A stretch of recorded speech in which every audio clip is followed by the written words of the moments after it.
Y'all ready? Are you ready? There you go. Woo! How y'all feel tonight? How is everybody? Yeah. Hey, how y'all feel today? I feel good. Y'all better come on up in here. Come on up in here.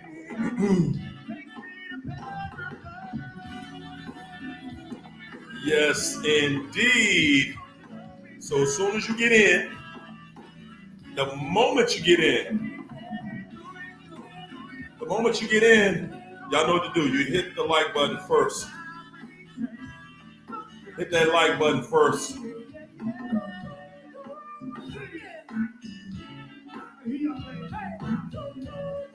Ooh.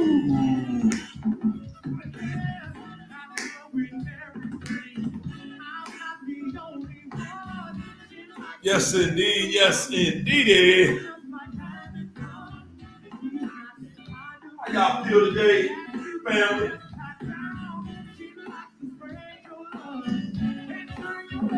I hope you feel like I do, because I feel good. I feel good. Man, we gonna chop it up tonight.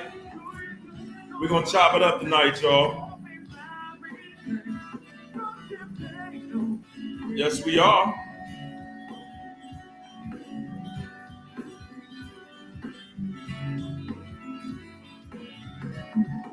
Yep. Yes. Yes. Yes, we are.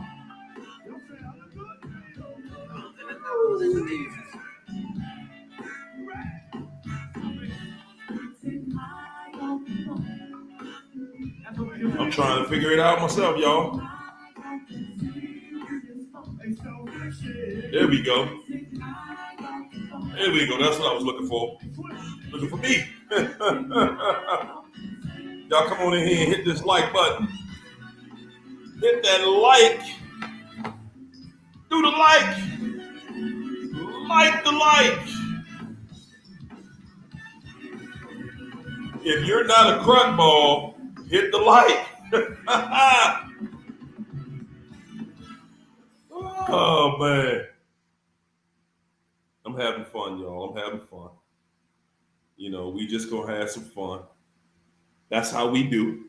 That's how we get it started. Hey, y'all, first of all, we're gonna start this thing out tonight with a very, very special happy birthday to Miss P. Her birthday is tomorrow. Yeah. Her birthday is tomorrow, so y'all tell her happy birthday. Happy birthday, Miss P. Happy birthday, Miss P. Like the video. Subscribe to the channel.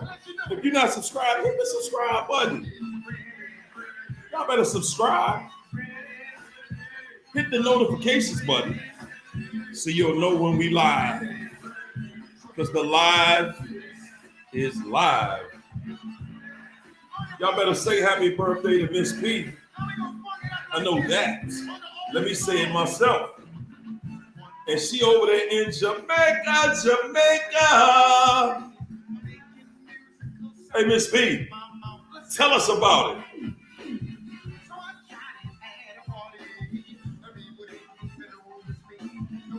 Miss P up in here.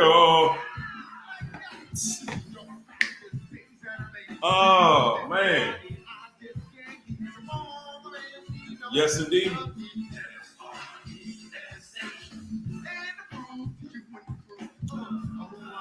What's up? Michelle Wilkes Flores, Lisa McShane, Miss P, Erica Martinez. What's up, Mags? John Watersworth. Abdul. What's up, family? What's up, Liz L? Miss P, it's your birthday. What's up, Sheila Lamar? Connie Barnes. Hey, Connie. Mwah. Thanks for that cash app. I appreciate you. What's up, Sheila? No cool news. Connie Barnes. What's up, my main man, Mark? What's up, Mark? Mark Aitken in the house. Yes, it's hump day. Yes, that rumination does, my friend. Loving life up in here. Chile! What's up, Chile? Sway. Swab. What's up, champ? He was grilling. My man Swab was out there grilling on the grill, y'all. What's up, Kern? What's up, Kern?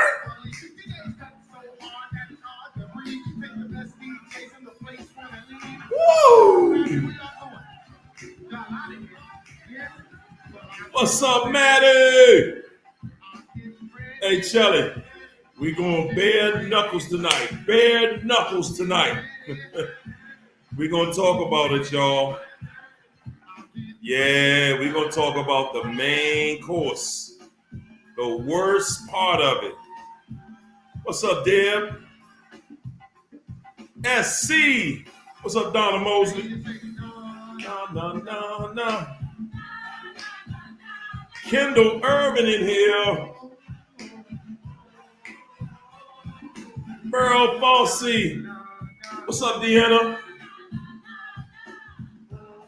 Kanita. What's up, Liz? What's up, Vanessa? Vanessa Lewis in here. Ebo the artist. Tonight we're going to be talking about rumination. Rumination is that process, it's that part of getting out of a relationship, and when you're out, you are obsessively thinking about this other person and you're trying to stop. You're trying to get over the person. Yes, indeed. Rumination. Yeah. You know that part when you can't sleep, you can't drink, you can't eat because you're obsessively ruminating about this person. It's Kiki. What's up, Kiki? Pride by Edwards. Angela. What's up, Angela? Angela Martin in here. TT. What's up, TT? Say you was stuck in the heat today. 110 in Atlanta. Good mugger. Woo, T-Lynn Marie. What's up, T-Lynn? Hershey Dark. Donna Mosley. B loves every one of you. What's up, Roxanne? Kate Catcher.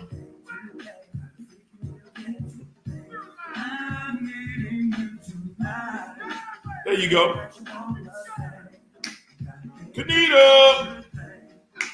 What's up, Kendall Urban? Deanna.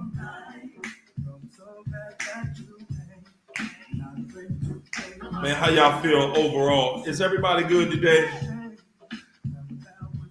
So, guys, this is how we're going to do it tonight. This is how we're going to do it. Yeah.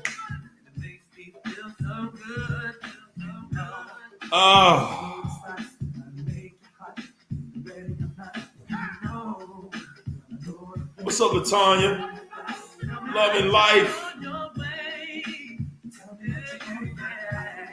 What's up, Mike W? LaTanya Luis, I Heart DC. What's up, Gail Manchester? Scorpiana Savage. What's up, Scorpiana? What's up, Gail?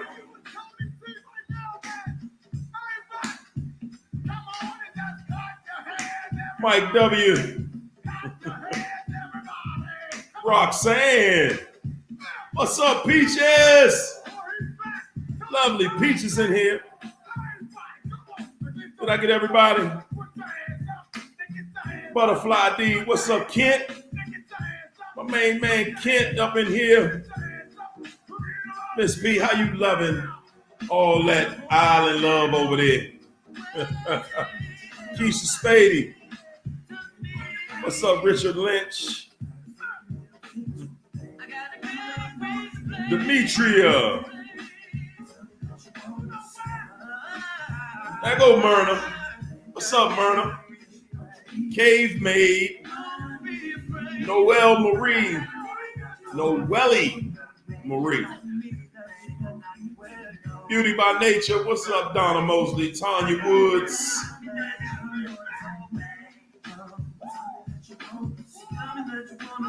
OIC. That's right, Oaks in charge. What's up, Rhonda? Keisha Spady. The infinite one, Liz. What's up, Monica Tate? Loving life. What's up, Val? How y'all feeling, man? I am feeling like, whew. I was at the gym and I took, oh my goodness, I took something. One of them gym, one of them things that make you go harder in the gym. What's up, Rhonda? There we go. Marianne. Thanks for that super chat, Marianne. Yes, indeed. Yes, indeed. What's up, Val? Erica Martinez.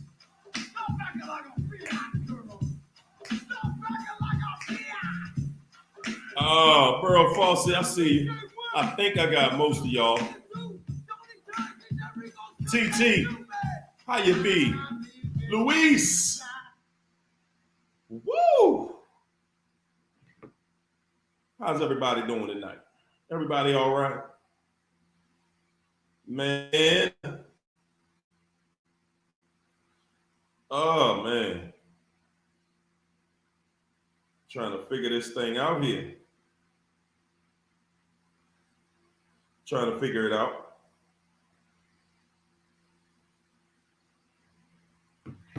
There we go. Oh, boy. Y'all, we're going to get there tonight. We're going to get there tonight. What's up, Abby? How you feel? Where the rest of the family at? Y'all better check in. I know that. Y'all better come on in here and check in. Everybody, hit that like button. Like the video. Yes, indeed. What's up, Vanessa? Mwah. Thanks for the love, Vanessa. Come on, hit us with one. Hit us with a good one. Hit us with a good one. Vanessa said, where else would you rather be but here? That's right. You better tell them. Right here, right now. Right here, right now. Tell them, where did that go, Sun Cat? What's up, Cherie? Mike W. Donna Mosley. Yeah, y'all check in, would you? How y'all like the topic tonight? I see you, Sun Cat. How y'all like that topic tonight? Huh? Man, I took something, man. That joint making me dizzy. When you go to the gym, you got to think, what do I want to do more?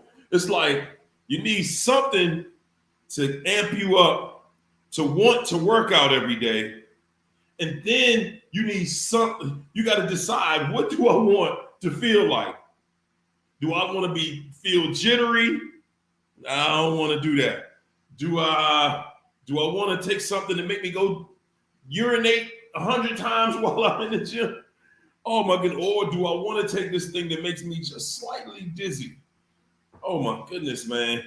I'm taking the lesser of the three evils. And it be playing tricks on me too. I ain't lying. Oh, okay. Yeah. So guys, tonight I have had so many people have asked me to let's talk about rumination. That's the part in this where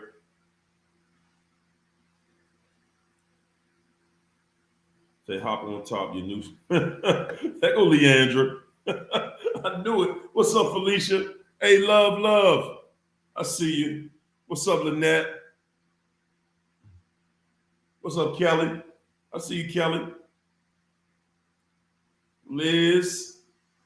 So many people have asked me. First of all, y'all, come in here and hit the like button. Number one, hit that like button. I want to see you do it. I want to feel it. I want to see it. Like the like. I love you back, Kelly. So many people have asked about rumination. How do you get through it? So tonight, guys, I'm gonna open the phones up later. But starting out, I want y'all to put your story. What was the one thing that helped you the most? What was the one thing that helped you stop ruminating the most?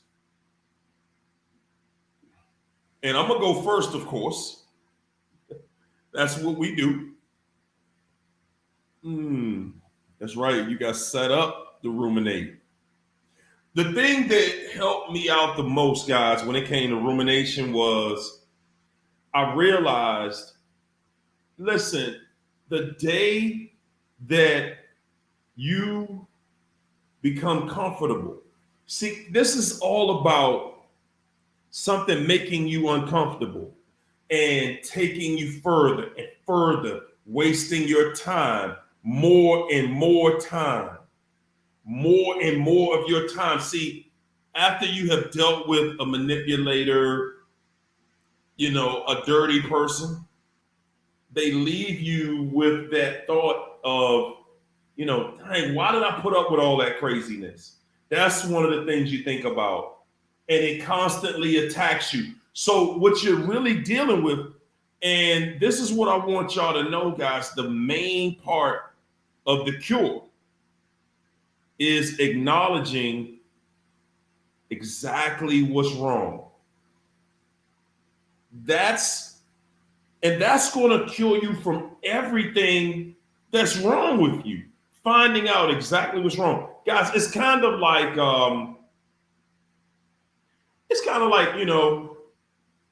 you go to the doctor and you get your tooth pulled, but your ankle's broken. That's what I mean by realizing what the real problem is. Like, hey, doc, it ain't my tooth, dude. My ankle is killing me. So the first thing you got to realize is why am I in so much pain and I'm not with this person anymore? See, if that person was the cause of your pain, first of all, you're talking about internal pain. Number one, you're talking about something you feel internally. Number one, right? So if the pain is coming from inside, that's telling you right there, it's not an external problem per se. It's something going on inside of you. Is that a safe bet?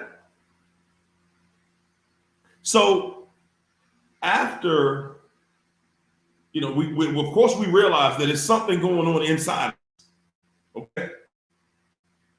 Now, if it was that person, if it was the narc that, has you feeling this way, has you feeling, emotionally destroyed, feeling all this pain. I got you, Rochelle. Mwah. Thanks for that cash app, Rochelle. Yes, that's the right one. Thank you, thank you. What's up, CB? I see you in there. What's up, SC? So if it was internal, that would tell you that it's not something on the outside of you. It's something going on the inside. And that person is gone. Remember, the narc is gone now. So now you have to deal with something that's going on internally. Okay. So let's identify, what is it? I can't sleep. I can't eat. I'm obsessively thinking about this person every day, all day, nonstop.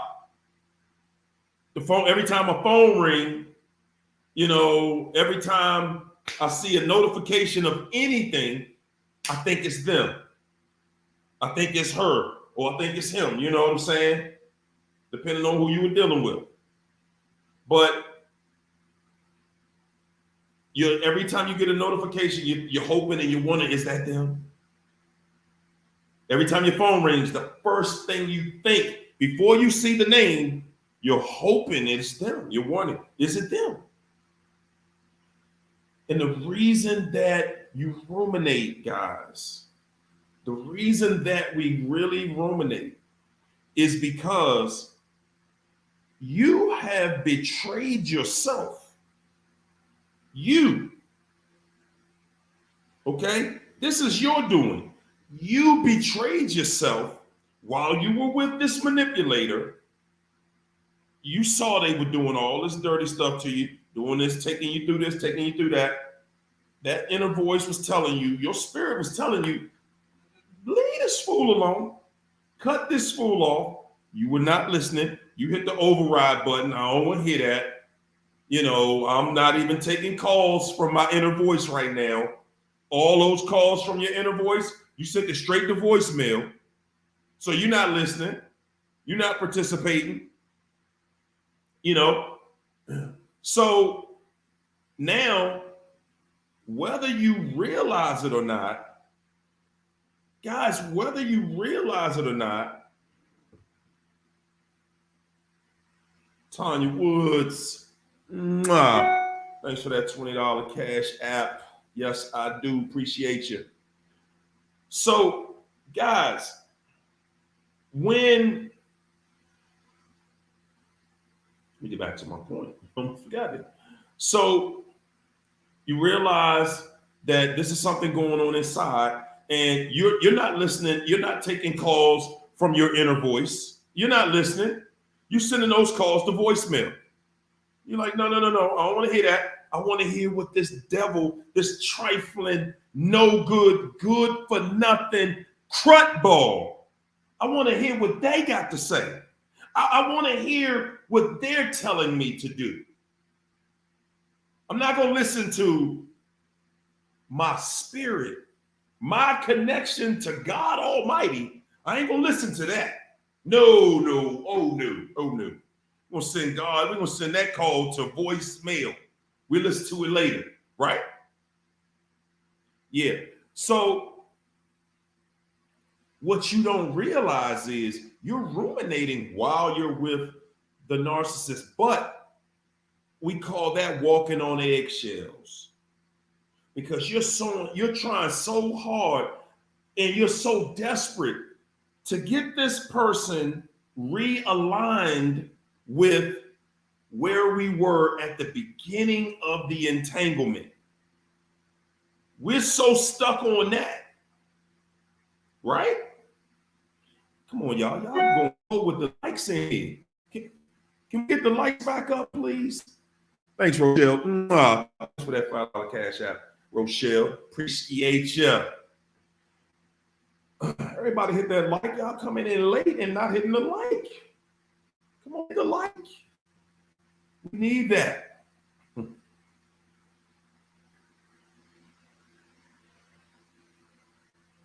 Hold up, y'all. 1 second. Hold up 1 second.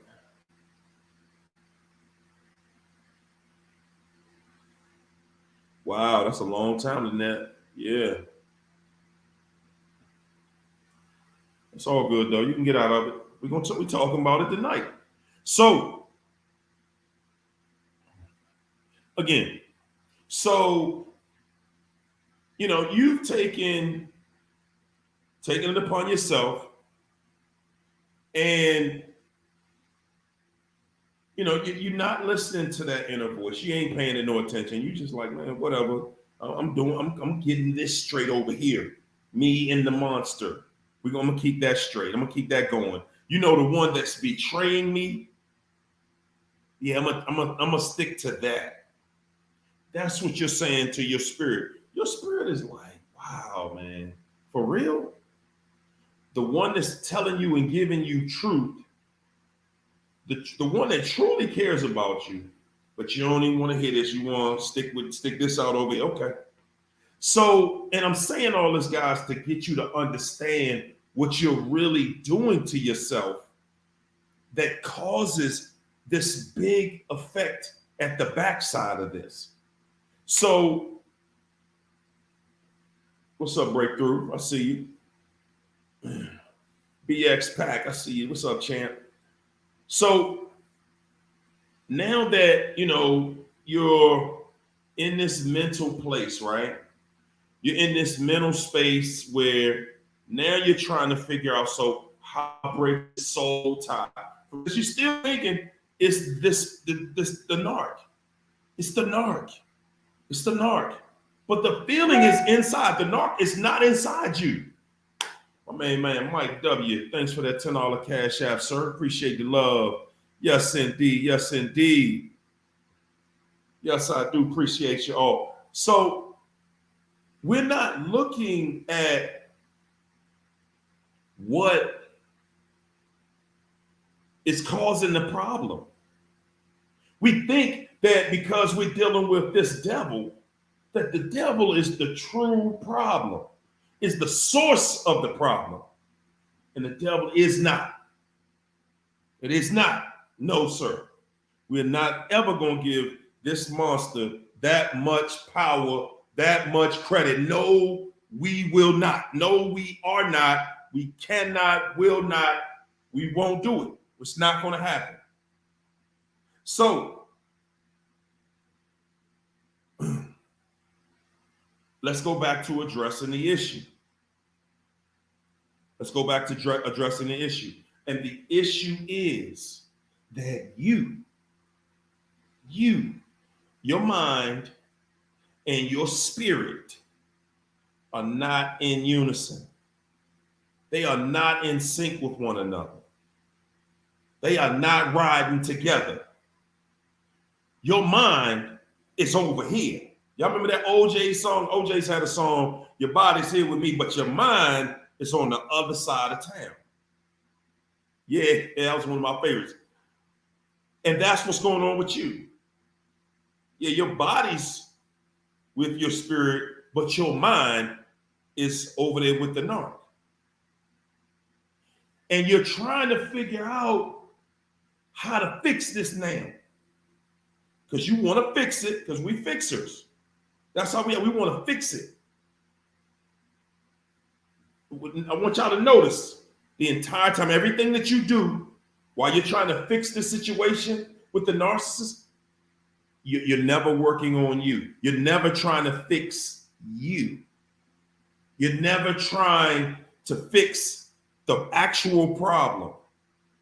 Because see, when you fix the actual problem, the narcissist, the problem with the narc goes away immediately. Immediately. See, guys, for as long as you keep thinking that the problem is external, your interior problem is external. Let's look at it like it's a car. Okay, you get in your car, you turn your car on, and you turn the AC on, and there's no AC coming out, right? It's heat coming from outside, right? It's heat coming from outside. All you really got to do is hit the button inside the car and turn the AC on, and it instantly cools it down inside the car, right? But you hit the button and heat comes out inside the car, right? So instead of putting Freon in the car and fixing the heat issue in the car, you go somewhere and put the car in the garage where it's cool at. Y'all see how that didn't make any sense? To put the car somewhere it's cool? Well, what about when you go back outside? It's going to be hot again. And even if you put it in a place that's cool, it's still going to blow heat. It doesn't matter, because at the end of the day, guys, you have not fixed the problem. And the problem is interior. The problem is you need some Freon in the tank, and you probably got a leak in that tank. So you probably have to get that tank fixed. Your AC compressor. Put some Freon in there, bow. Now you got AC. Now you can go out in the heat. And it doesn't affect you because your car's pumping AC. It was not an external issue. It's an internal issue. Just like with you. You think it's the narc that has you ruminating like this all day. Why am I ruminating about this narc then if it's not the narc? You're ruminating about the narc because when the narc was dragging you through all that craziness, when they were dragging you through all that craziness, when they was dogging you, lying to you, cheating on you, knew they was lying. You kept going forward. Your spirit was telling you, cut this fool off. Your spirit was telling you to cut them off. No. I'm going to fix it. I'm going to fix this. Well, you did not fix it. You learned the hard way. You did not fix it. And not only did you not fix it, you didn't fix you either. So now you're dealing with this issue every single day. You're trying to figure out, why am I ruminating? Why can't I stop obsessively thinking about this person? Because you have not fixed the problem.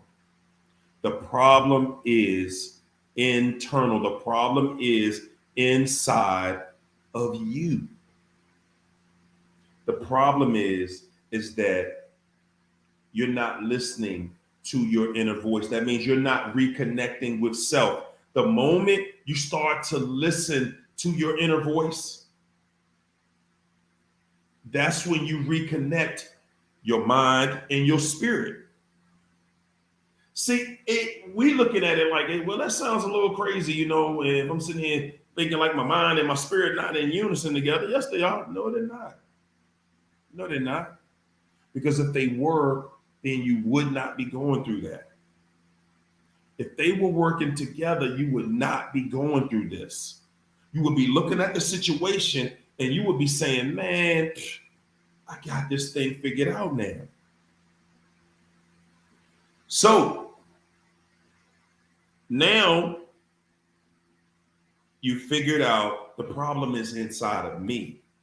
What am I doing that has me obsessively thinking about this person over here? It's not just what you're doing, it's what you did. Okay? And that's where we get into the self-apology. You got to apologize to you. You got to learn how to forgive you. Okay? You've got to apologize to you. You've got to learn how to forgive you. Because if you don't, you cannot start that relationship over. And what I'm meaning by that is, guys, when you are in a good relationship with somebody, let's say you just talk, for example, your best friend, and you do something to mess that relationship up, right? Are you going to let your best friend just no longer be your best friend? Or are you going to stand up and be the bigger person and say, I'm not about to lose my best friend being petty when all I have to do is go out here and apologize to my best friend? Hey, look, you know what? I am sorry that I did that crazy. That was all me. I ain't about to ruin a great friendship over this petty mess right here. Well, that's the kind of situation, that's the kind of relationship you got to have between your mind and your spirit. You know what? That was all me. I wasn't listening. See, a lot of us, we just want to feel better. We don't want to do the right thing, though. We don't want to do the thing that it takes to make you feel better. We don't want to do the things that help us feel better. You ain't going to feel better until you get right with you. Woo! All right, y'all. Thanks for that super chat, Vanessa. Mwah. Vanessa said the narc has mastered the art of detachment. Good God. Well, I'm going to tell y'all, man, we got some ministers in this group right here. The narc has mastered the art of detachment. But we are the only ones who want to stay connected. Let that ship sink and let that sink in. Vanessa, you always come through hard, raw. I love it. I love it. I absolutely love it, man. Oh, Shelly! Mwah! Look at Shelly came in here with the hammer out. Good gosh. Go ahead, Henry. Thank you. Thank you for that 50, that nifty 50. Yes, I do appreciate the love. Mwah! Shelly said, what helped me in my ruminating is focusing on me and God. Y'all hear that? Your mind and your spirit. That's all I'm saying. You are complete in your Savior. You are complete in your Savior and Creator when God made you all. All the necessary parts were there. Man, guys, we just don't see that. If you are still ruminating and it got you beat up and beat down, it's because you are not seeing what Shelly put right there in front of us. That is the exact reason why. God made us all. Okay? The Creator made you all the necessary parts with it. When you were created, everything you needed was right inside of you. Everything. The process of life is about assembling everything that God has already provided. Man, y'all ain't ready for this show tonight. Y'all not ready for this tonight. Shelly, you ain't did nothing but told them all the truth, nothing but the truth. And that's it. Bringing your mind and your spirit back into the same place. Your mind and your spirit back into the same place, y'all.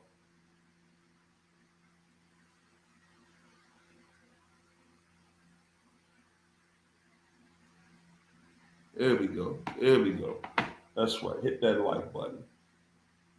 Guys, I'm telling you, Hey, Shelly, yeah. Yeah, I mean, that was just perfectly said right there. Guys, we had to see, and then they threw that codependency phrase at us. Codependency. You're not dependent on anybody else, guys. Remember, this devil already knew we would get to this point. This devil knew we would get to this point. And they already got a language and everything set up. They already got rules in place. This devil already had the entire game put together. Don't call me devil, call me a narcissist. That's what the devil wants. To hide. That's it. Hide from the truth. Once you figure out who the devil is, man, everything lights up for you. Guys, another thing is rumination is actually good for you. Believe it or not, rumination is good for you because every time that thought comes back to you, it's going to remind you of what you were in before. It's going to remind you of what you never want to feel again. It's going to remind you that, you know what? Nah, this person, I like them, but nah, that's all right because nah, I've felt that before. I've gone through that before. Nah, that's okay. You can keep that one. What's up, Abby? Mwah. Thanks for that super chat, Abby. Abby said, when I ruminate, I quickly think of all the ways he devalued me and how I felt in those times. Wow, that was my remedy. Remember, that person that love bombed you was not real. That was it. They came in there. That love bomb was just a mirror. It was a reflection of you. It was simply a reflection of what you really want out of a relationship. That's what that love bomb was all about. What you bring to the table, what you're really about. That's it. I like the way you put that one, Abby.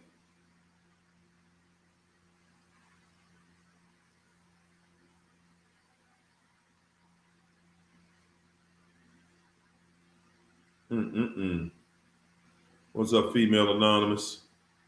Oh, we had somebody else in there. Thanks, Breakthrough. Mwah. Appreciate you. There we go. Vanessa, mwah. Thanks for the super chat, Vanessa. Vanessa said, the problem is that you have abandonment, neglect issues, unhealed wounds.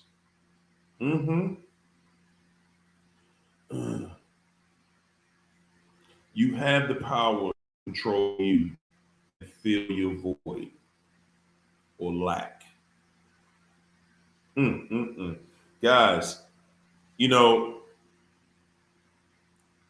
we sit here right now and Leandra, hey Leandra, Leandra said polka dot, the knock has a cootie shot. Leandra be on another planet with it. Oh my goodness. Guys, you got to stop putting your relationship in the microwave. Stop putting your feelings in the microwave, guys. Stop putting your feelings in the microwave. Because when you put your feelings in the microwave, you're looking for a quick fix. You're looking for the fast way out. You're looking for an easy situation, a situation where, you know, you're just like, hey, tell me what to do, and then I'm gonna go do it, and then, you know, then I'll be over this person. And your mind, the whole time, you still focused on that other person. You still focus on the narcissist. The narcissist is not your main issue.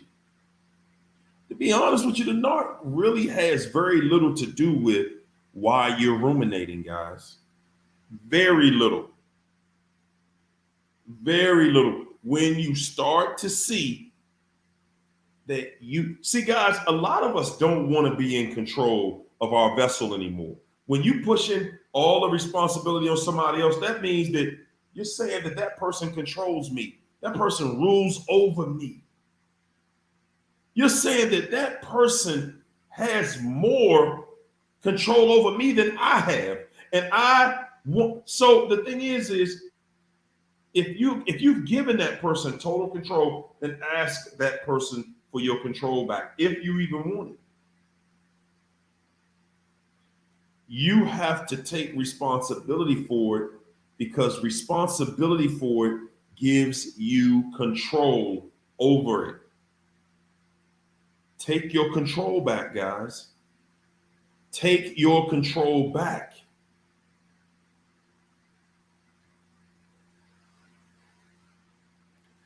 Breakthrough 101 said, how do you not attach?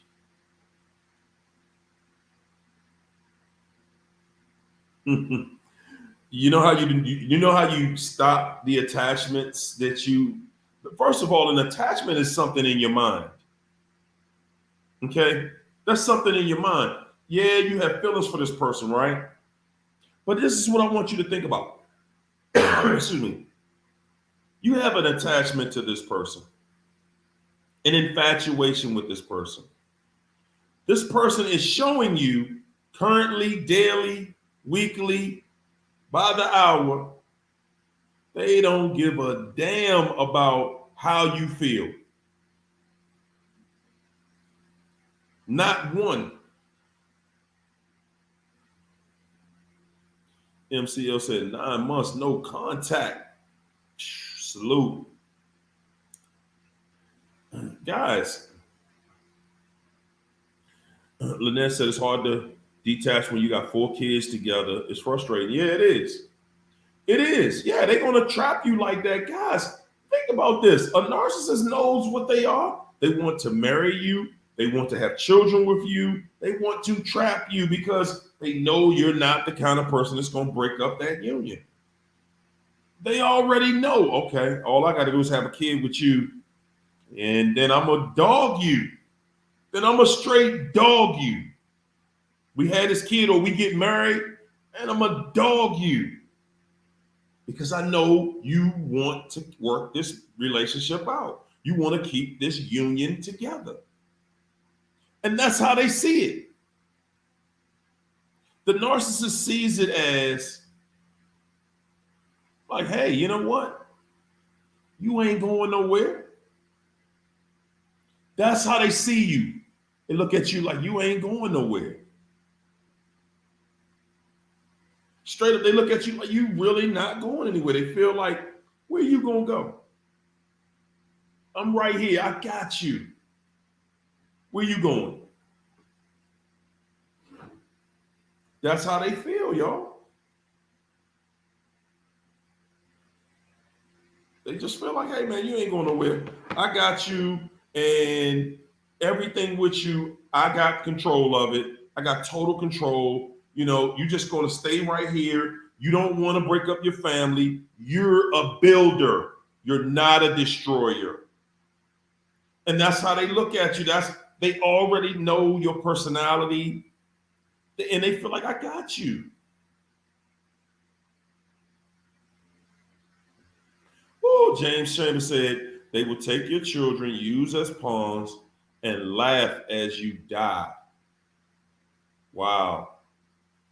Years new supply kills you, or trusts to the fails, then launch a smear campaign, and guess who comes running to save the narcissist? The pig. Man, oh man. And that's it, y'all. There you go, Felicia. Don't do it. Don't. Well, I'm saying this, y'all. If you know right from the beginning, this, I see the manipulation, I see the issues in the beginning, then don't do it. Don't get married to that thing. See, a lot of times, guys, and I would say almost every time, you see the manipulation, but you don't. You look at it like, well, they're not going to do this if we're married. I got at least 50,000 people that follow me that will tell you different what a narc will do when they're married to somebody. I got more than 50,000 people that will tell you, oh, you ain't nothing changing. I got more than 80,000 people that will tell you, ain't nothing changing, y'all. Ain't nothing changing. It's going to get worse. It's going to get worse. They're going to become more belligerent. They're going to do crazier things.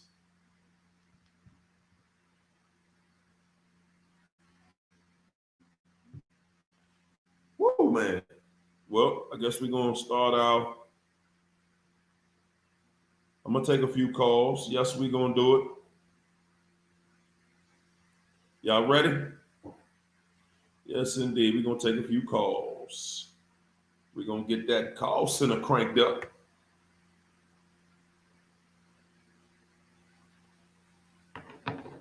So, like I said, guys, when you really want to stop the rumination, when you really want to stop the rumination, remember you got to bring it back home. You got to bring it back to you. You got to bring it back to you. Thanks for that super chat, Shelly. Mwah. Shelly said, when you discern that person's level, you save yourself time, trouble, and frustration. Never, never internalize words before you process the level of the speaker. And guys, that's really what we're doing. We're not looking at it that way, but that's really what we're doing. We're not internalizing what this person is really bringing to the table.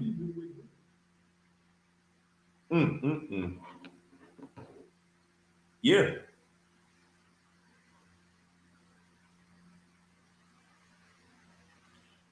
Oh man, Kent said the narcissist is the one making us miserable because they are empty, depressed souls, but not as stressed as we are. Man, listen, everything you get from them, that's who they are. And y'all be thinking that they don't went on somewhere and they happy and in abundance and they just, man, it ain't never happened. They got you but thinking, they got you believing that they just went on with their life and they're happy and life is great and fantastic and wonderful. And it's just a wonderful experience and everything in the world is everything and everything is everything. No, you're the only one that sees that. Royal Eris says they hate when you figure them out. They start a new tactical plan. You can never let your guard down. And you better not let your guard down. You better not let your guard down, guys. You let your guard down, that's it, man. You are toast. You let your guard down, man, you toast. Roxanne said, I just don't want to play anymore. How many times do I have to feel betrayed? For what? Nothing. No thanks. There you go. There you go. You can do it if you want to do it. I mean, you can really go out here and literally, guys, you can go out here if you want and take all that craziness, all that crazy behavior, all that silliness that they want to hand you. You can if you want. If you want to. Me personally, I don't want to. I don't want to, man. It's too. It takes too much to get through all of this and figuring it out, and to not be ruminating, to not be thinking about what happened and what's going on and all of this. Man, that's too much on you. That's too much on you.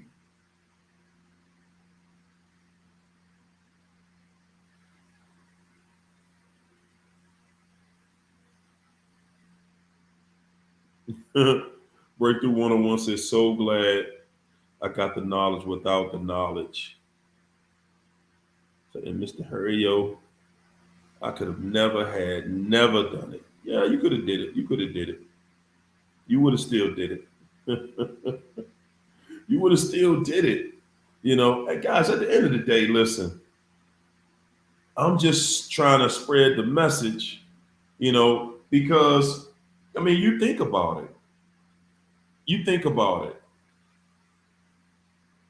If we didn't have a source like this where we could talk about stuff like this, think about how long you would stay in those negative entanglements with people. Just let them take you and I mean drag you back and forth, back and forth, back and forth. It would just be, man, oh man, day after day after day, and that ain't no fun.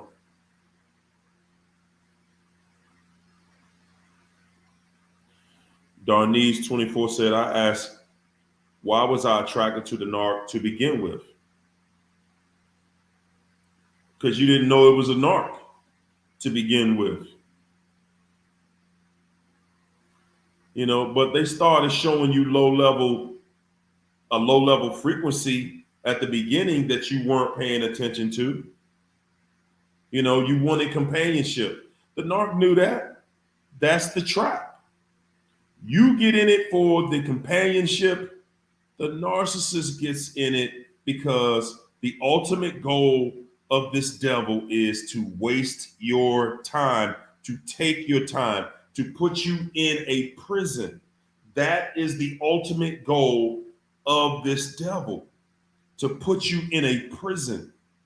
Okay, and if they can just put you in a mental prison, take you away isolate you from your family, your friends, put you in a frame of mind where everything that you think about is how you're going to please them, how you're going to make them happy daily. That's a prison, because you're thinking about how to make somebody happy that's doing nothing that makes you happy. And you just caught up. You just caught up.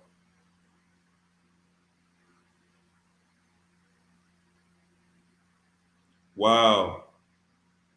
Carrie Lay said, in Costa Rica, we don't know what a narcissist is. First time a month ago. Yeah. Y'all know what it is now.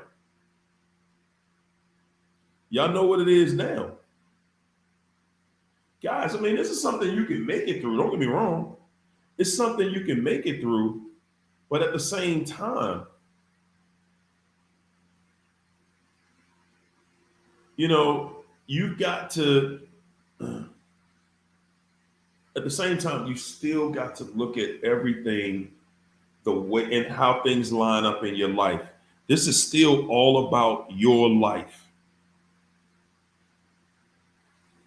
Breakthrough 101 said, I got 2 narcs pursuing me and no thank you. Guys, that's the thing. You see them pursuing you. You see them pursuing you. But you like the attention. We all love attention. But the thing is, would you rather have the attention from somebody who I'm never going to really be happy with, or do I say no to this person and wait for somebody who is going to, when I go to this other frequency, they can go to that same level? A narcissist is never going to go to a high frequency, y'all. And I don't care what you do. I don't care what you say. They're not. And they're going to shame you. They will shame you for even talking on that level. They will. They will shame you for trying to go to another level, another frequency.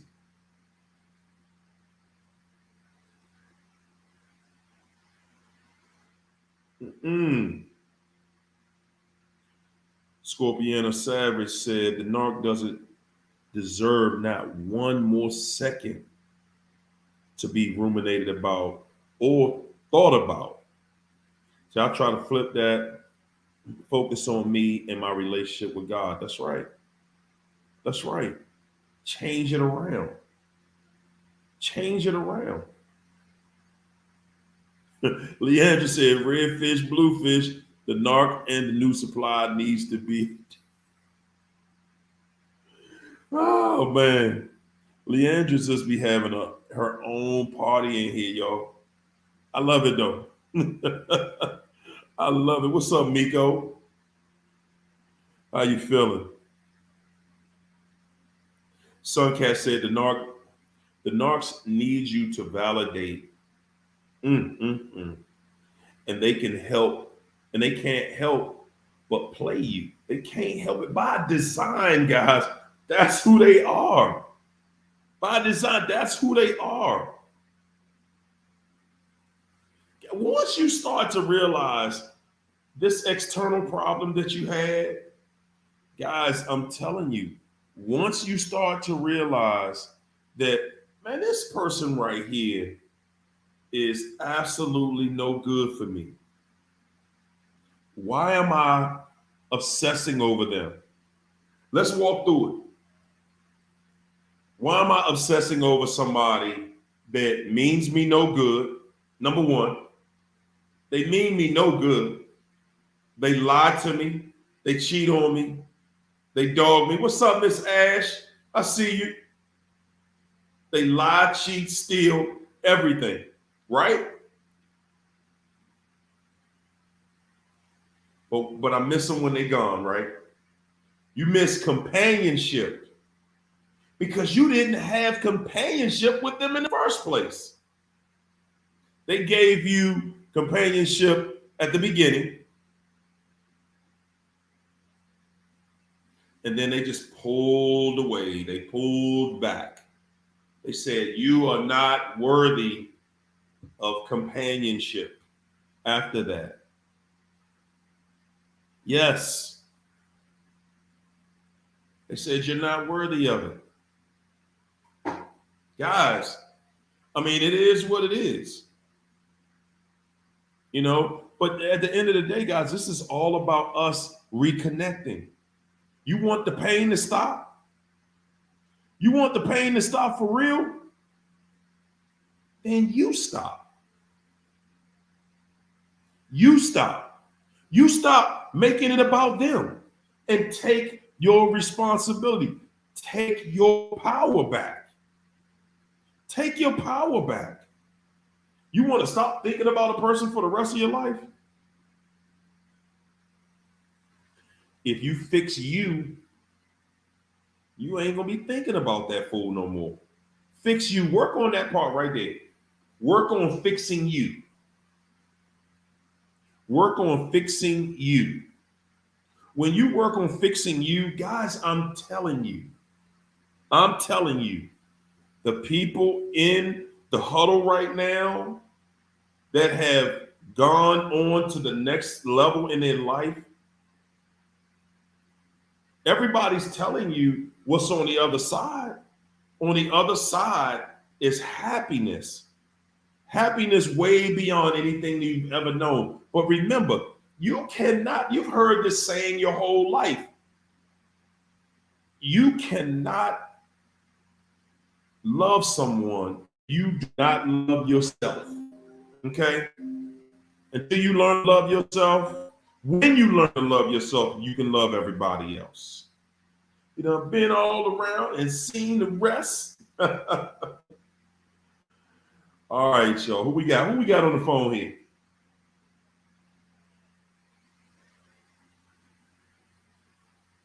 Hello? Hold up. I gotta get you on the speaker here. There you go. You got Shelly! What's up, Shelly? How you feeling?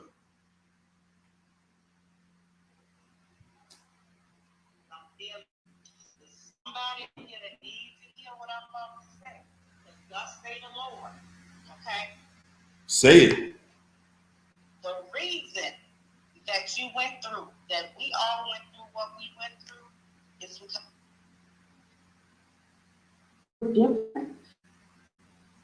So each and every one of us are on the battlefield, and we are soldiers for the Lord. Say that. Satan got his soldiers, and we got our soldiers. So whoever is feeling weary in here, just know that thus says the Lord. You can do all things through Christ who strengthens you. You are better than what you went through. Let that past be that past. Let's move forward. This huddle is growing. But it's somebody in here that just needed to know that look in that mirror, fix your crown. It's all about you. It took me a long time to realize that it won't nothing wrong with me. Good There God. won't nothing wrong with me. Whoa, say that. Say that. I look good. I smell good. I got a good job. I got money. Ain't nothing wrong with me. Good God blessed me. Come on. Come on. Speak on that. Whoever needs to hear this, you are better than that circumstance. I was down and out, suicidal. Y'all got me through.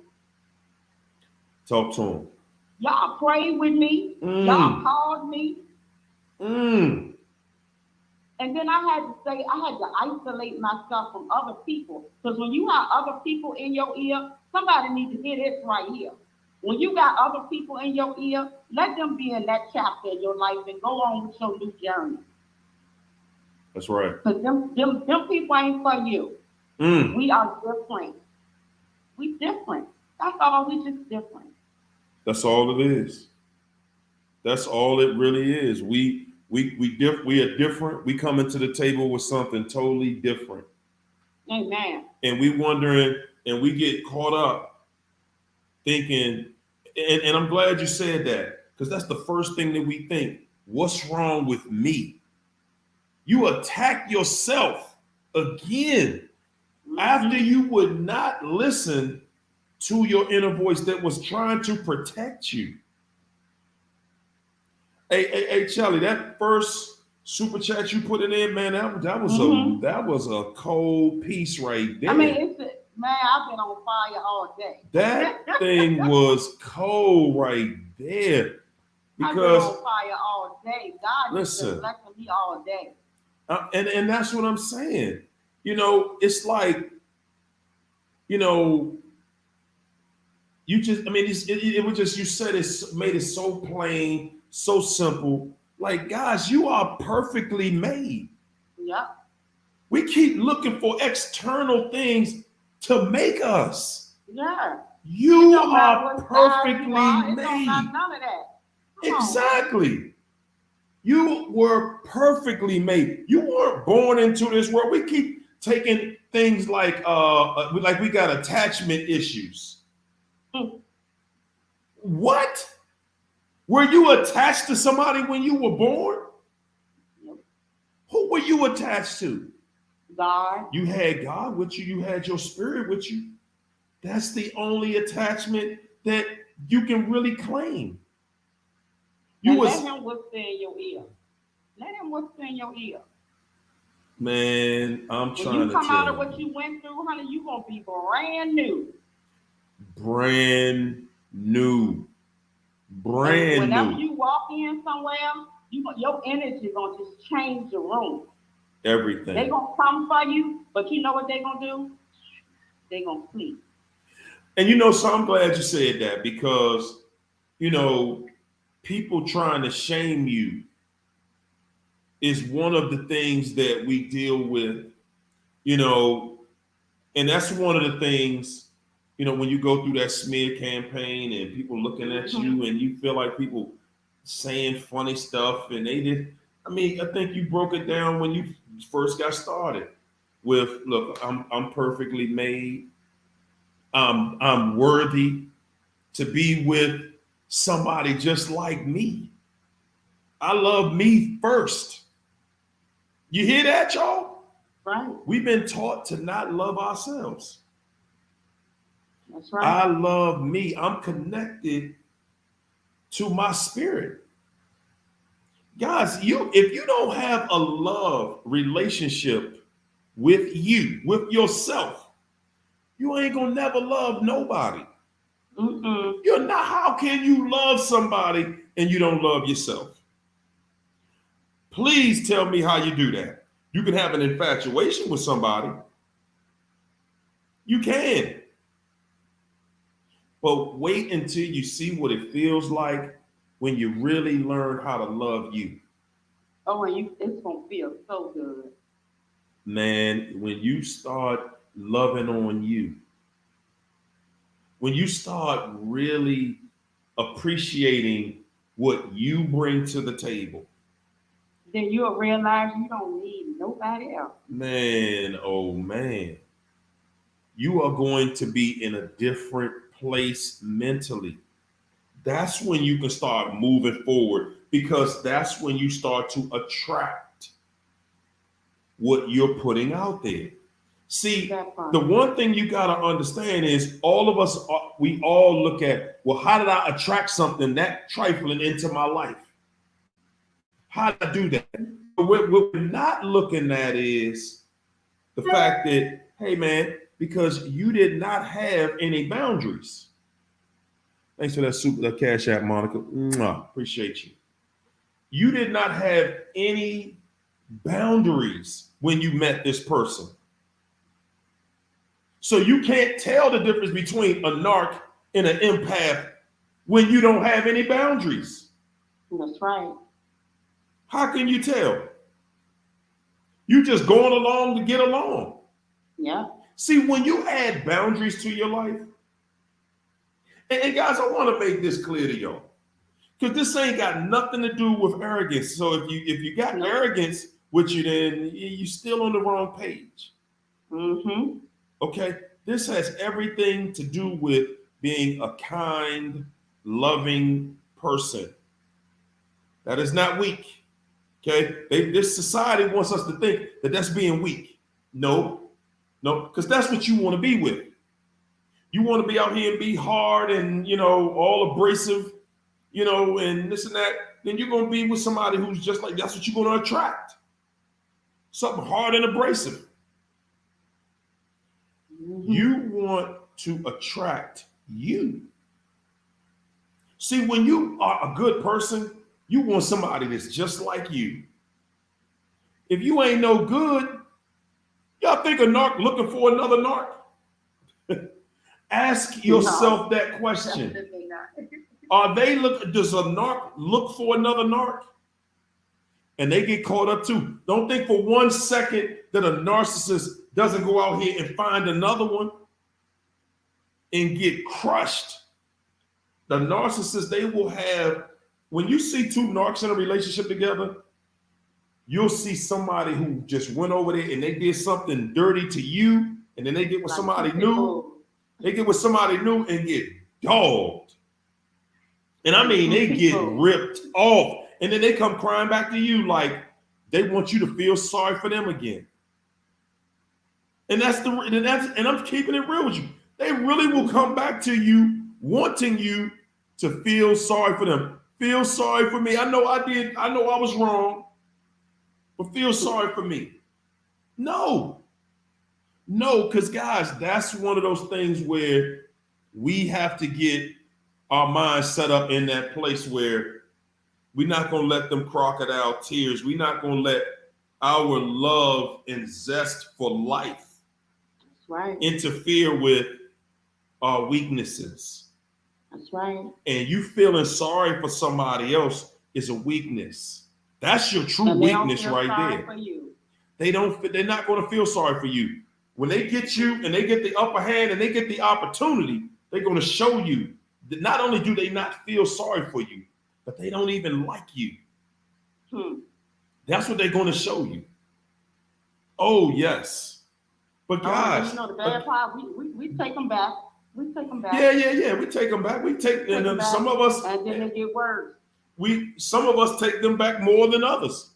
That's right. Me, I know what that's like to keep taking them back, to keep listening to that lie, to believe those tears are real, to believe that maybe they did learn their lesson this time.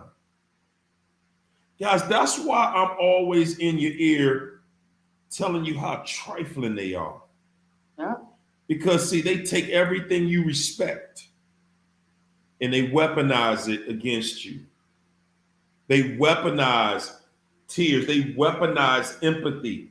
Oh, you feel sorry for me? Oh, then guess what? That's how I'm gonna get back with you every time. Every time I dog you, I'm gonna come back saying how, oh yeah, please take me back, baby. You know I ain't nothing without you. I'm sorry. Please, please, please take me back. I'll do anything. I'll do anything. They gonna hit you with them and tears. for the fellas, come on, I just want to come over there for a little bit and chill. That's it. That's it. Just let me see you. Just let me see, fellas. Y'all better watch out when she tell you. Yeah. I just want to see you. I just want to see you face to face. My back itch. There you go. You know. There you go. Mm-hmm. Can you scratch that right there? Oh, yeah, baby. Oh my God. I just miss your touch. Woo, man. And before you know it, your clothes done fell off and you right back in it again. And the next spirit then hit you right on back up in there. And you know what? I'm going to tell you, by the time you finish doing it, you already thinking, damn, what did I just do? And that's the first thing that hits you. But later, so what would you do? I'm telling you, you're going to literally, as soon as it's over, the first thing you're going to say is, why did I do that? Damn, why did I do that? Yes. Well, look, I ain't gonna hold y'all because I'll be the first one talking about 2 minutes, and y'all and all. Hey, so Charlie, I'm not gonna hold we appreciate y'all. you. I'm just saying, we appreciate you. We appreciate you. Thanks for coming through. I'm just saying, y'all level up and learn to love yourself. Self-discovery is everything. I have learned it, y'all. So, God bless y'all. I love each and every one of y'all. Yes, indeedy. Yes, indeedy. We got through it. You thought you wasn't going to get through it, and look at you. Yeah, you thought you wasn't going to get through it. I'm glad. Yeah, that's what you need to tell them about right there. Because it's a lot of people. It's a lot of people out here that really don't believe that they going to get through. They really don't believe that there's something better on the other side. And guys, I want y'all to know something. Even when you're going through this process, when you just making small steps, I'm telling you, that's your victory right there. Let me tell y'all one of my small steps. I put a jar in my house, and every time I would think about every time that the knock would ask me for money, the amount he would ask me for, I put it in a jar.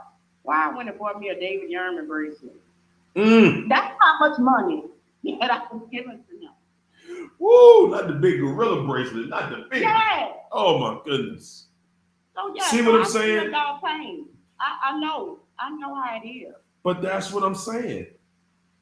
When you start to turn that situation around, when you start looking at what I'm losing, and guys, the most important thing is that time that you're losing.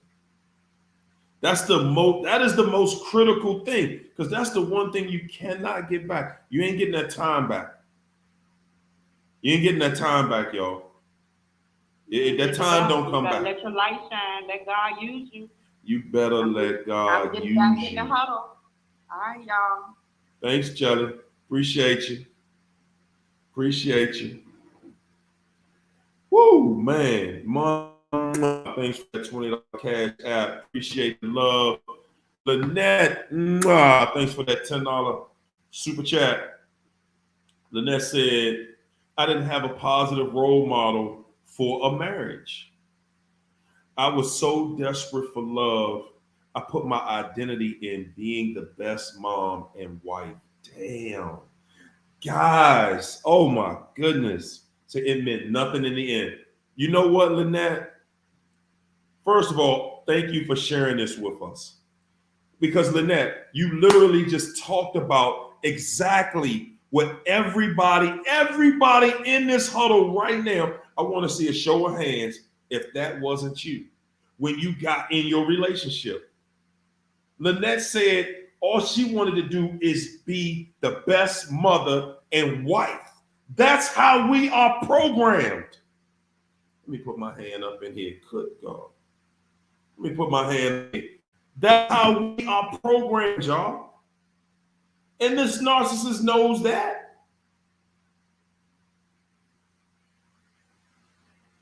That is how we are programmed.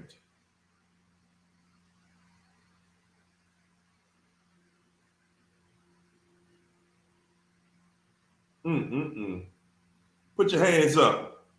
Put your hands up. If that was you, raise your hand. That was sure enough me. What's up, Haka? Mwah.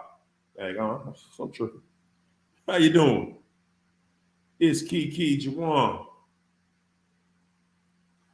Woo! Kiki said, my ex used to tell me all the time I was too sensitive and emotional. He even called me a crybaby once for reacting to what he did. And there you go. He weaponizes your heart, how you really feel, the type of person you are. And that's how you let people change you. One thing I want y'all to remember, y'all, is you better stop letting trifling people change you. Okay? Stop taking this attitude, I'm going to be hard. I'm going to be this. I'm going to be all abrasive. Ain't nobody going to run over me. Because you was dealing with somebody that was you was dealing with a trifling dog. And I'm saying men and women. You was dealing with a trifling dog. Don't let those people turn you into something else. No, don't let those people turn you into something else. That ain't what we here for, y'all. That is not what we're here for. That's right, Kenyatta. Straight manipulation. Hey, Kendall Urban. That's right, y'all. Hey, Lynette. That's what I'm talking about. When we get into it, and see, you know what? Guys, Lynette, you can see that she went into the situation with her mind stuck on, I'm going to be the best I can be. So I give this person no reason to act stupid, to act crazy, to dog me. I give this person no reason to dog me. And what happens? They dog you. Why do they dog you? Because they're dogs, because they are trifling, because that's who they are. That's the only way they know, guys. Think about this. You're in a relationship. What's up, Adrian? How you been? Guys, this is the typical mindset. This is what I'm talking about. This is how we think when we get in a relationship, especially when you get married. Guys, see, you know what? The narc knows that once you get married, once I get married to you or have a baby with you, get in a committed relationship, move in a place together, they know you're going to be perfect. They come in there talking that, oh, you ain't perfect. They come in there telling you ain't perfect, but that's a lie. You come right in there perfect. Because your intentions are good intentions. Your intention is, I'm going to love this person unconditionally. I'm going to love this person. I'm going to give this person everything I got. I'm going to give this relationship everything I got because I love this person. This person means the world to me. And that's where we go with it. When we get in a relationship, we're thinking long term. We're thinking we're going to grow old together. The narc knows that. And the narc is banking on that. And the narc weaponizes that. They're like, oh, yeah, you're going to be here forever. Yeah, good. Because it's going to be forever trifling. It's going to be forever trifling being with them. Hey, Lynette, yeah, that didn't work out too good, did it? Being the best mother you could be, being the best wife you could be, didn't turn out that good. And they make you think. See, it makes you think like, wow, man, I gave my all. I can't give my all again. I can't go out here and give my all again just to be with somebody that's going to take it for granted, laugh at me when I'm vulnerable, laugh at me and make fun of me when I'm vulnerable. Because that's what the narcissist is doing, making fun of us when we're vulnerable. Yes.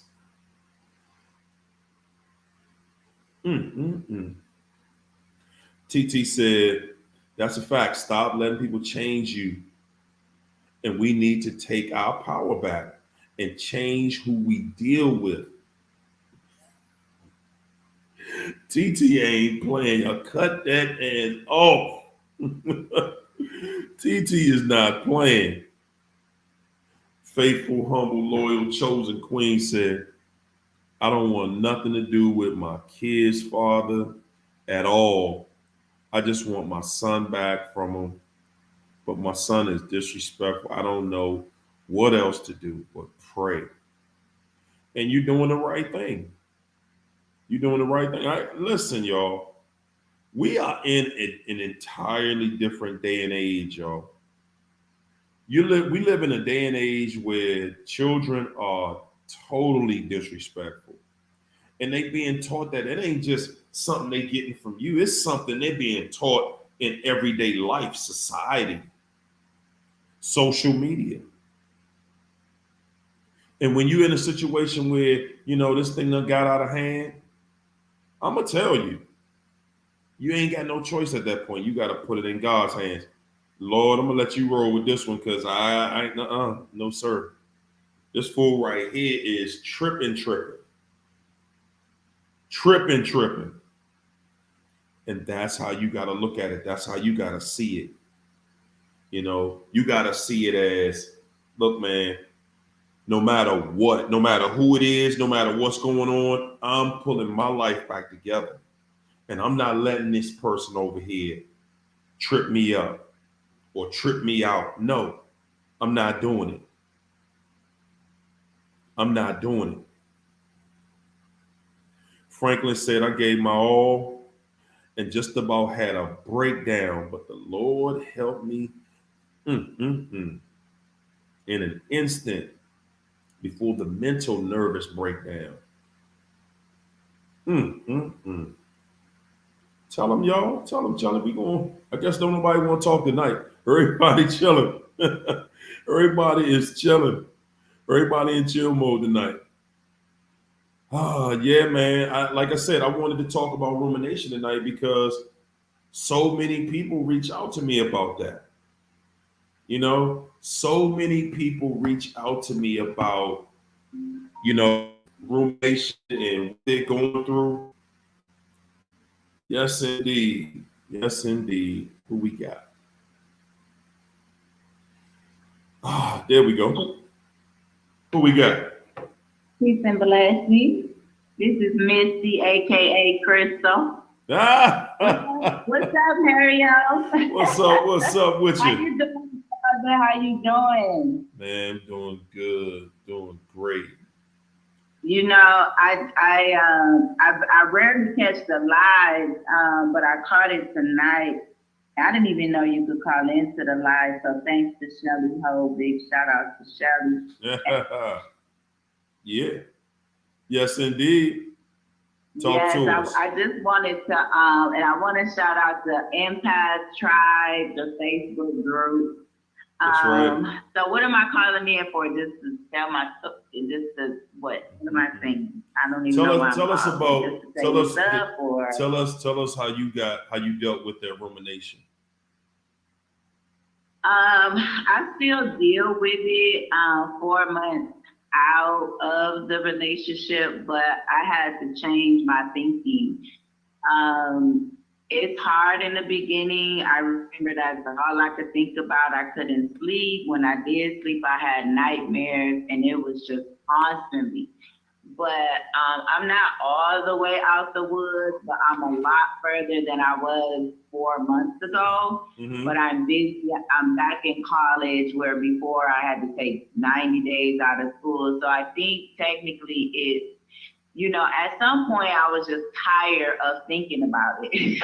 Yeah, you know what? That's one thing that happens, that we get to that place where you do get tired of it. You be like, man, I'm just tired of feeling like this. Exactly. Oh, Exactly. yeah. And I got tired, and I occupied my time with my schoolwork. I'm not as active, as I would like to be, but I'm getting there. And so I just want to tell anybody that's listening, that shit it was they're monsters. I don't even know how to put it. They're evil, they're monsters, and say no contact. No contact is the number one thing, but you have to make up in your mind that you're better than that. You don't want to deal with that. And then you'll start changing your thinking, and you won't want to ruminate. Why keep thinking about somebody that's hurt you? You don't love that. What I love them. No, you don't. No, you don't.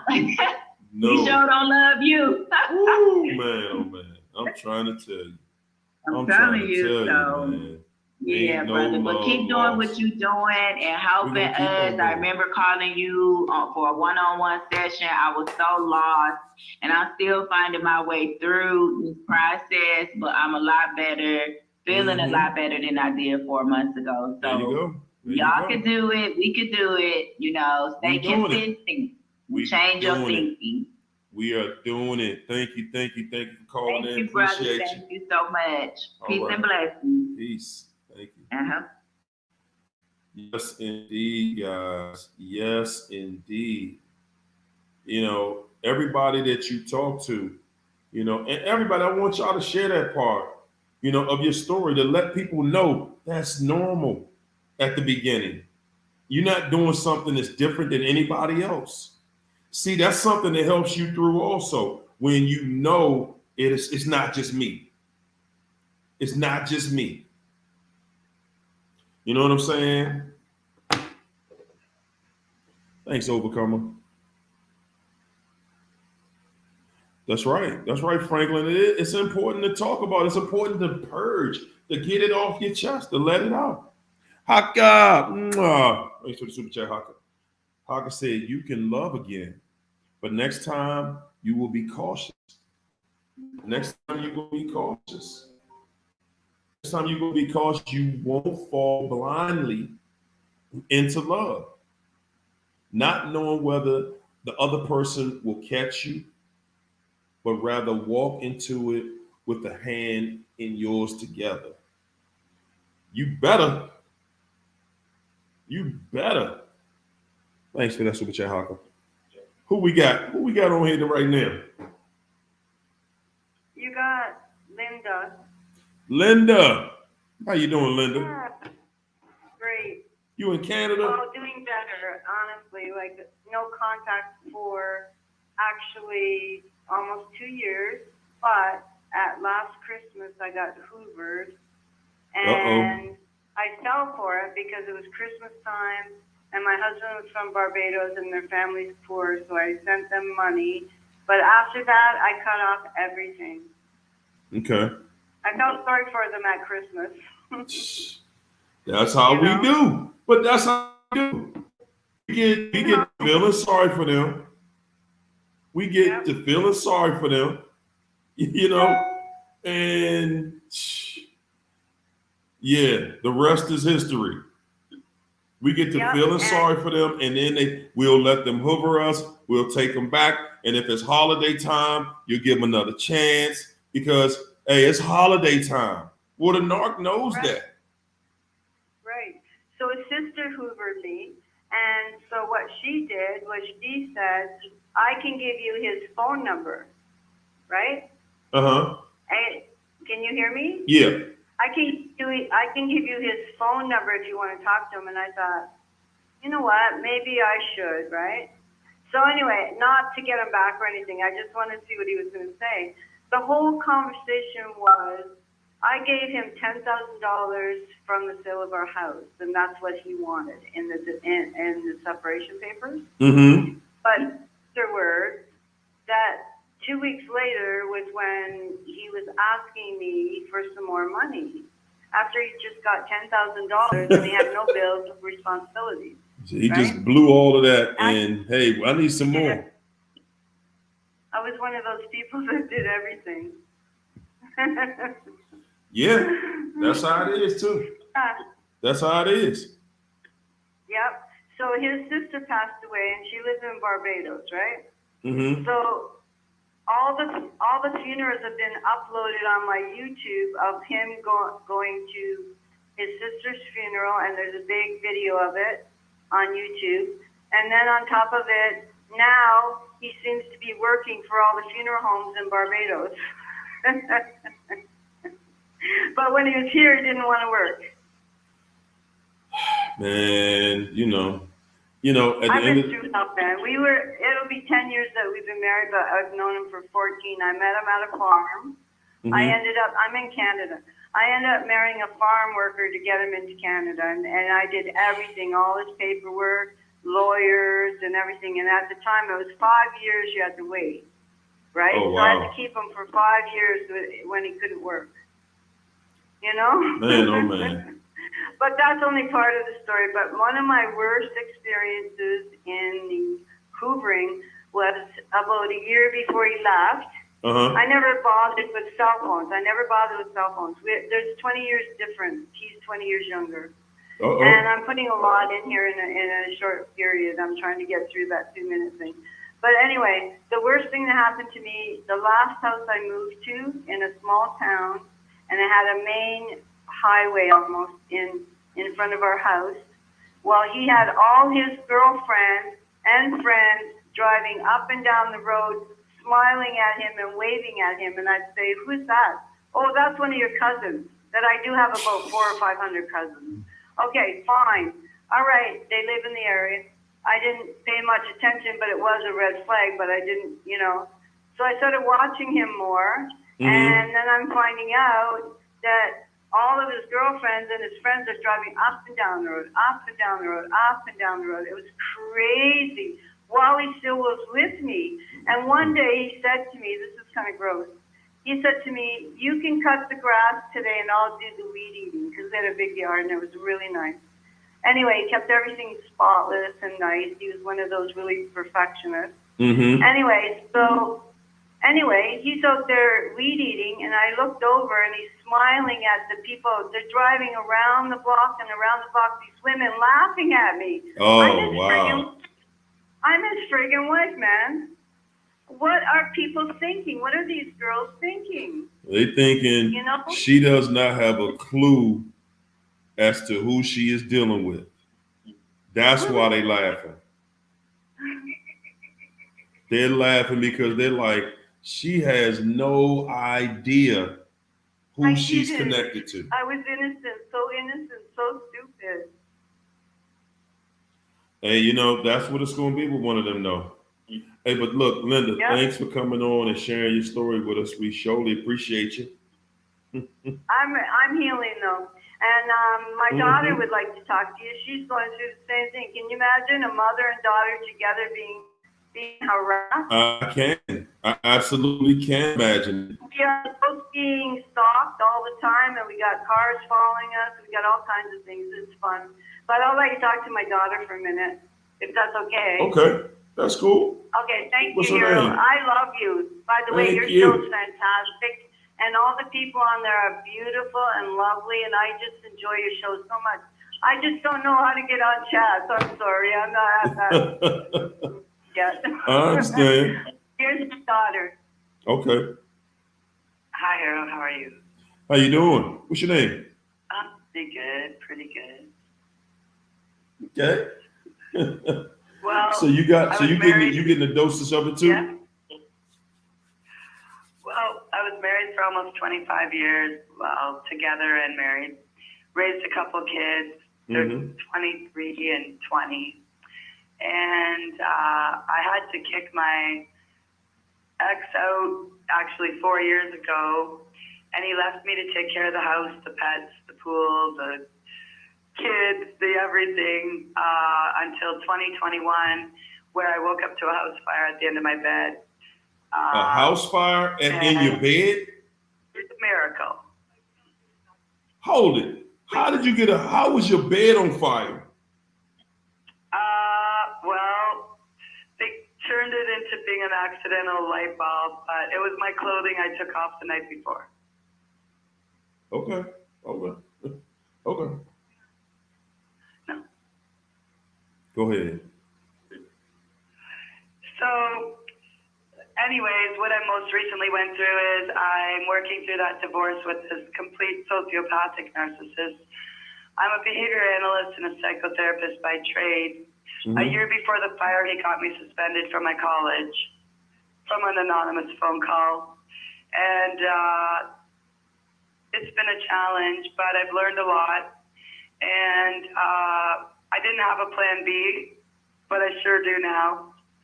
And recently, my house is selling at the end of the month, completely out of my hands and done, and we'll be finishing our entire business relationship. But someone broke into my house this Sunday, and they were removing windows out of my home while I was in it, and sending the police saying I was breaking the house and all this crazy stuff. So I took it into my own hands, and I called the police, and I called my insurance company, and now they've got it in their hands. You said somebody was breaking in your house while you was in the house and they was trying to steal your windows? Absolutely. They took 2 windows out that they modified, like took the hardware so I couldn't even. Wow. And I waited 13 months during COVID for it to be rebuilt from the studs after my bedroom fire. We lost everything. And the police told them that we had inactive smoke detectors and that I left my family inside, so that my neighbors and some of my family, because they posted in the newspaper and social media, they don't trust me anymore. So I'm okay with it because I trust myself. But it's that smoke and mirrors, the hoovering, all of those things. But I'm talking hundreds of people, sir. Yeah. Absolutely. Unfortunately, but you know something? first responders fall into this gang stalking with this sociopathic narcissistic club. Yeah, man. You just got all kinds. We listen to you. You've given us a lot of inspiration, even before the fire and all the way to today. And you inspire people every day, and we want to say thank you. And you're appreciated, sir. Thank you. Hey, listen, I appreciate y'all calling in. Thanks for sharing your story. Bless you, and good karma to you. Absolutely. Same back to you. Thank y'all. All right. Take care. All right, you too. Bye-bye. Yes, indeed, guys. Yes, indeed. If you think you've seen it all, now you can see you haven't seen it all. What's up, Myra? Melanie, Myra. Mwah. Thanks for that cash app. Appreciate the love. Yes, indeed. I appreciate the love. All of it. Thank you. I appreciate you. Misty Pruitt. Mwah. Thanks for that super chat. Guys, I'm going to tell y'all, every time we get to thinking that, it can't be anything worse, every time we get to thinking that, we've seen it all. Every time you get to thinking, what's up, Kanita? Every time we get to thinking that, this devil ain't the devil, you got to know that you're wrong. That's when you know, okay, something ain't right here. Because I'm thinking that this person, they just act like that. They just do stuff like that sometimes. Anna Lavosky said they don't love anyone, including themselves, and it's all a show, a big facade to use people for whatever they can. And guys, what they want to do, remember, the goal is this. They can waste your time. They it's like taking life from you. You might not see it that way. They already know that their life, listen, it's like you've heard that old saying, never do business with somebody who has nothing to lose, because that person is going to betray you. They had nothing to lose in the beginning. So after you build this business all the way up, they don't care that it was destroyed because they had nothing to lose in the beginning, and they absolutely sabotage throughout.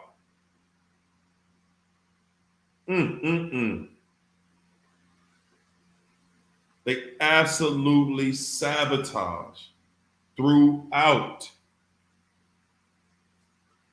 Never think that they're going to do right by you. Just never think like that. Absolutely for you, Misty. Absolutely. Woo! Well, hey guys, I guess we're gonna wrap it up tonight. I put the number out there. Ain't nobody want to talk today. Y'all ain't want to talk today. I understand.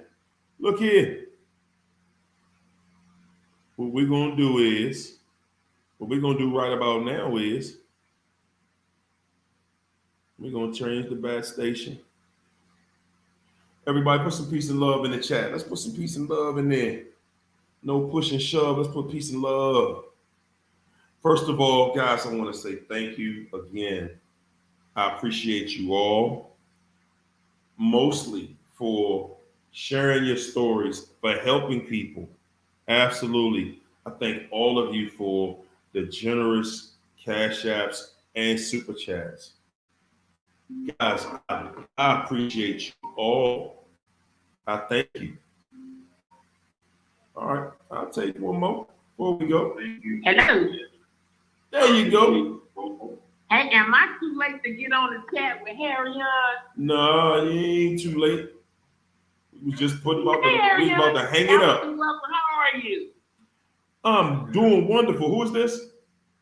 Allison Glover. Allison. Allison. I'll be on every night. Let me turn this down so I can hear you. How you doing? I'm doing fine. Still up here in Oregon, man. Been working since September last year. Okay. And not from Houston, Texas. So I heard that heat down there is unbearable. Yeah. But can you hear me pretty clear? I hear you. Yeah, I just wanted to get a tribe a heads up, man. Thank you for everything that you're doing for us, because we need more like you out there. Here's the thing. What we have to do first of all is stop beating us. Basically, we ruminate. We're going to go through all that. We already know that, and it hurts. But what I'm basically doing is sending out words of encouragement to the whole tribe. The people that are just now going through the narcissist deal, including the people that are still in recovery. I'm in recovery mode after, 30 years, right? But to make the long story short, at the age of 55, I don't mind telling people my age. Here's what you got to do. You got to take that. Everything that you've done, we have to be held accountable for taking ourselves through it. That's right. That's right. And maybe I'm wrong, but I'm on this deal, on this spiritual journey in my life, which God is teaching me discernment now, and I'm thankful for that. And to loving myself, you take all of that energy that you're wasting. I'm not gonna say it's a waste, but we're hurting. You gotta take that hurting into a healing mode. Is it easy? No, it ain't easy. But at the end of the day, my point is, we just stay on whatever is doing you good, making you feel good. It helps with that rumination. You just got to do it. When you feel you in that moment, it's hard because, hell, who wouldn't want to be loved? We just give out all of that empathic love, and then all of a sudden, it comes back and it bites us, because guess what? All we wanted to do was be loved. So the moral of the story is, and this is just me, and if I'm wrong, you tell me, Ariana. The moral of the story is, we don't know how long we all got on this earth, guys. So what we got to do is take everything that we have allowed to intercede in our lives that is negative, and change it to positive way. We're in a shift now of energy, good energy, bad energy. Not only are we dealing with narcissism and people coming at us, including our family members, but we have to it's like a monkey flying on you, a monkey venom. I don't know. I mean, I could go on about narcissists, man, people, but I'm just gonna call them venom. I'm gonna call them snakes. There you go. But don't let that snake bite you. When you see that snake coming to you and you go low, you gotta, get that thing off you. Do whatever you gotta do to continue your growth. You see what I'm saying? I'm just shooting out a prayer to everybody. Look, sending out love. Guys, look, I'm praying for you all. Y'all pray for me. Because guess what? We are winners. We are winners. God says through Christ Jesus who strengthens us, he gives us all of the tools. We gotta take that hurt into healing, man, because God is a God of love and of healing, not hurt. So, I just wanted to shoot that out to you, brother. I thought and talked about it, but I love you guys. And just, we're going to continue to pray, and we all going to get through this, man. Man, that was beautiful. That was absolutely beautiful. Thank you for coming in here and sharing just that word of encouragement for everybody. We definitely appreciate that. And that's what this is all about. You're in the right place at the right time. That's what this is all about. It's about helping each other, helping other people get to where you're at. You might not think you're recovering, but this is about helping other people get to where you are now, because you remember where you started out at. Yeah, it wasn't easy, bro. And then I'm gonna tell y'all something. When I got out of the marriage after 24 years, I ran to someone that I had dated when I was 21. Now I ain't even gonna put his business out there, but he was a preacher. So I thought by him being a preacher, he could help me. He was divorced. Man, that was the worst thing I could ever ran into. So I had double. So I didn't know, how to deal with this stuff. But when God removed me from Texas, from down there where they was, and he blessed me with this temporary job, and he got me by myself, man, he started working on me. And he started showing me how to love myself. And when I tell you, I was like hurting, bro. It wasn't so bad the way I was going to take myself out now, because I knew God, that ain't of God. So I had to tell God, I need you. In this midst of the hour, I need to. And when I tell you, I start focusing on more of him and less of me, I was good. And I start seeing my growth then. Y'all hear that? Yeah, Y'all hear that? Yeah. You got to refocus out here. You got to refocus. You got to focus more on God than yourself. Because if you focus on yourself, you already know what we out here doing. I mean, it's terrible out here. I ain't going to say we, because God didn't deliver me. But at the end of the day, now I'm at a point in my life, am I afraid today? No. Here's my thing is, because I was one of those that once, I heard someone told me the other day, well, I went through my separation, but girl, I just can't be lonely. Well, the devil is lonely. The devil is a lie. You got to go heal. So after that second go round of me coming out of my ex-marriage with my marriage and then running into a guy that I dealt with years ago, and that wasn't good, I couldn't do nothing but sit down. Sit down somewhere. You got to. You know what I'm saying? So we have to take that time. Man. That's the hardest part. A lot of times we don't know how to just go sit down, and get it together. We like, nah, we want to be all over the place. No, I can do this. I need to do that. I need to hurry, go get me somebody else. I need to do this. And you're doing too much. Sit down first. Sit down and get you together. Stop running and ripping. You're doing the same thing the narc did. Done ran out here, done jumped into something else. Think about it, Harry. Y'all, when you don't sit down, you already know that those are soul ties that's gonna be created, that you already got out there created when you do jump from one relationship to another. So therefore, you not only taking that one, you already know about the soul ties. You need to be cleansed. So get your little butt somewhere and sit down. I'm sorry. That's it. Hey, look, thanks for calling in. I appreciate those words. Yes, we do. Listen, everybody, I want all of y'all to know that, guys, we all started somewhere, and it's nothing like listening to more than one person that understands what you're going through.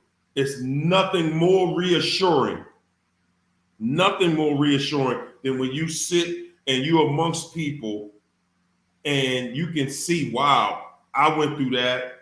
Wow, I went through that too, and saw some of that. And it's nothing like seeing not only people that have gone through it, but people who have gotten over it and now are in a totally different place. Yes, indeed. Hey, thanks for calling in. Appreciate the love. And thanks for support, everybody.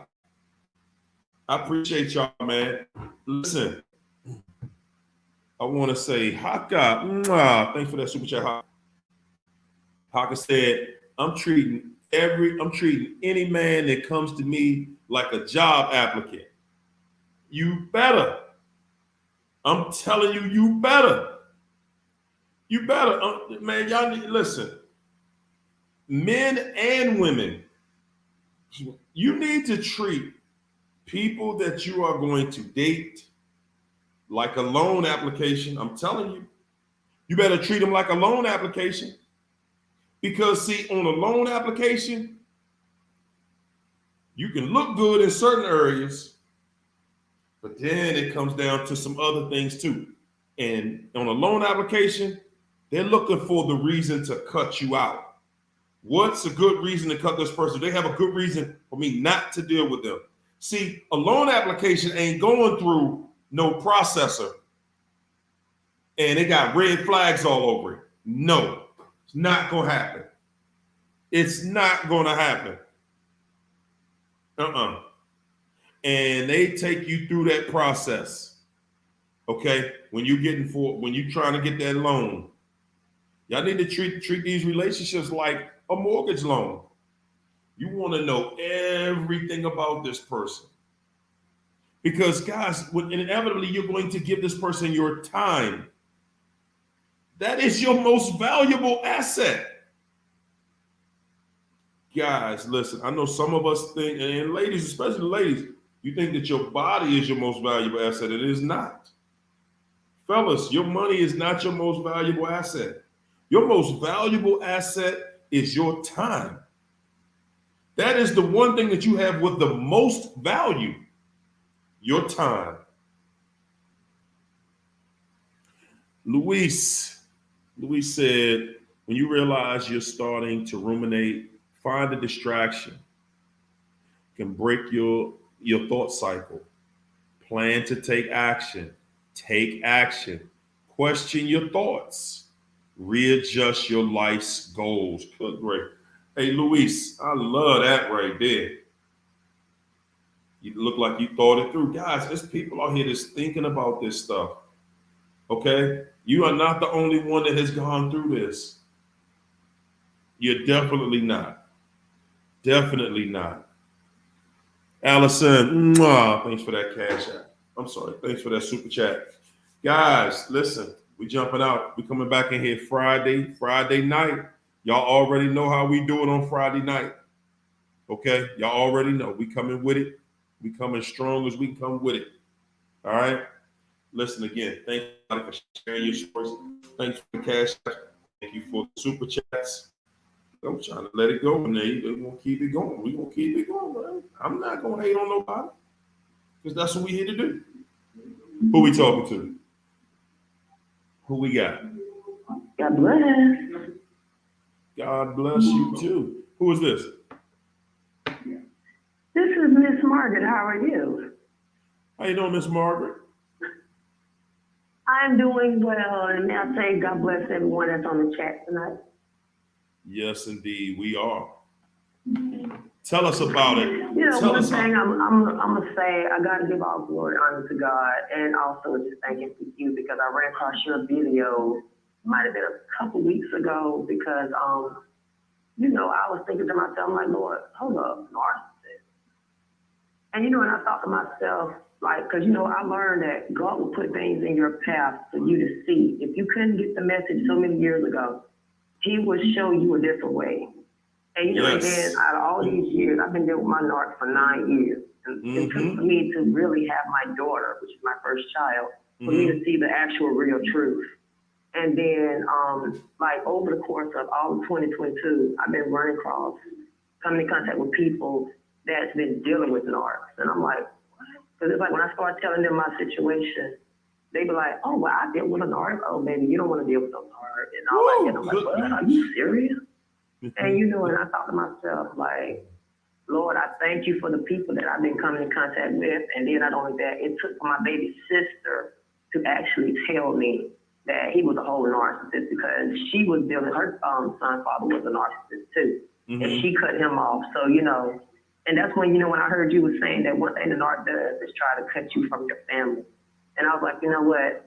I refuse to let that happen because he had got custody of my son back in 2017. And that was because I went to, you know, the authorities and told them that I started the argument, which I was the one who did start the argument. But it was like when the police got involved, they said that he had a cut on his lip. And I told him, I was like, well, I didn't do it. But then like everybody was saying, why would he cut, you know, why would he call the police on himself? But I had a great big bruise beside my face that was visible. And my son came out and told them that Daddy hit Mama. And I promise you, I'll tell people now that, you know, ever since I had my daughter, it's like, you know, God will show you signs all different kind of ways, and you never know how he's going to show them. So, you know, I thank God that I said, you know, now that I see what I see, he has not did anything for his daughter for 2 years. He tried to file her on his taxes for IRS, but I said, you know what, Lord, I know vengeance belongs to you, but I got to take a different approach in this.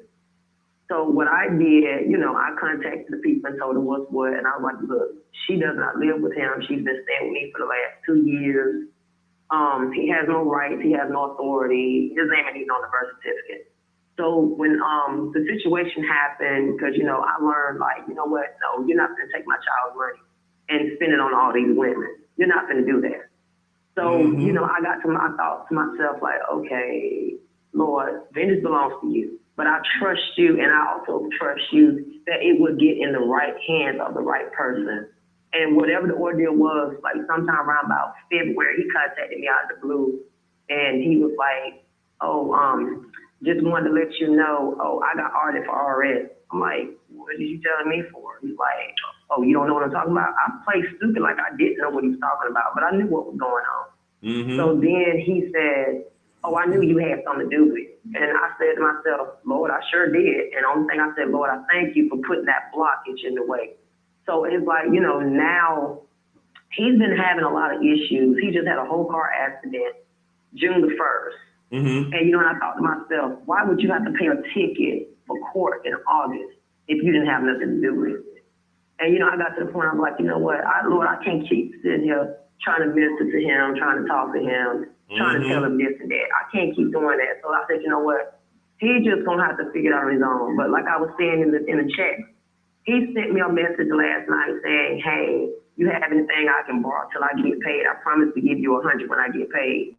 I looked at this message like, is this fool crazy? I was like, what, I look like a bank? You already owe me anyway.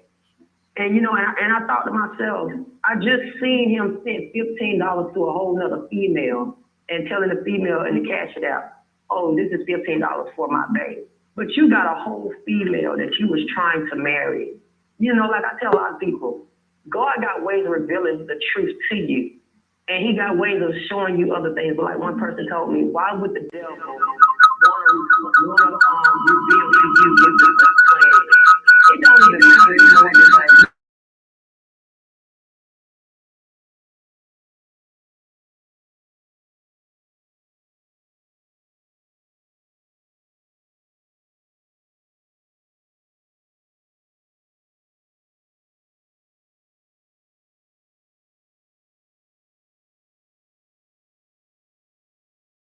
bring it to court because DSS will get back.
that, you know,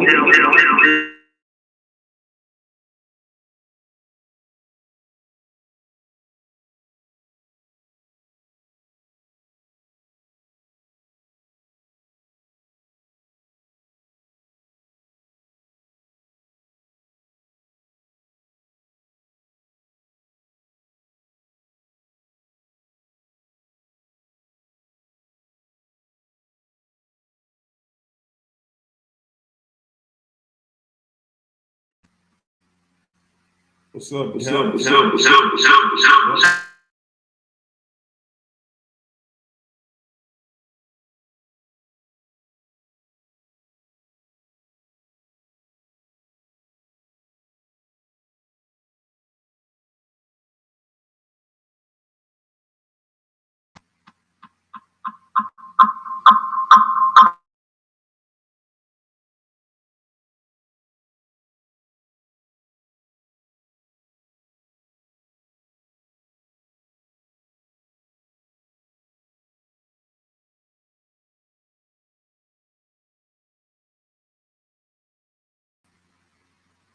I think that's it.